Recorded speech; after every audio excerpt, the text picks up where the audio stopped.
Saudara-saudariku yang terkasih, lihatlah anak domba Allah. Mengapa Yohanes Pembaptis menyebut Yesus sebagai anak domba Allah? Apa makna di balik penggalan sabda ini? Yohanes Pembaptis tetap mempertegas makna kurban anak domba dalam kaitan dengan tradisi agama Yahudi yang mengingatkan kita akan pengalaman masa lampau yang dialami oleh bangsa Israel, di mana darah anak domba menyelamatkan mereka ketika tula ke-10 itu mendapat penggenapannya. Dalam perjanjian baru, terutama dalam Injil Yohanes bab 1 ayat 29 sampai 34, Yohanes Pembaptis memberi makna baru akan pribadi Yesus Kristus. Anak domba mempunyai makna, yakni simbol kemurnian, simbol penghiburan, dan tanpa cacat.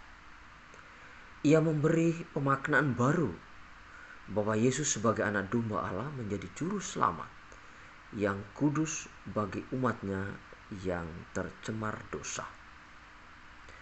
Seruan Yohanes Pembaptis kepada para pengikutnya menjadi seruan agung yang membawa keselamatan bagi yang melaksanakannya.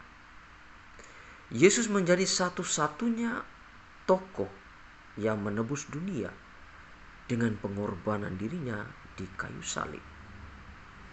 Yohanes Pembaptis melihat Yesus secara berbeda dari orang-orang umumnya. Yohanes Pembaptis melihat Yesus sesuai dengan apa yang oleh Roh Allah nyatakan kepada dia sebagai pribadi yang penuh roh. Roh Kudus memakai Yohanes Pembaptis untuk memperkenalkan Yesus kepada semua orang.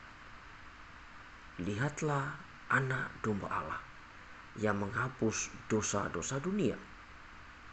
Yohanes Pembaptis mengajak kita untuk melihat Yesus secara baik dan benar dalam cara pandang dan iman yang benar pula.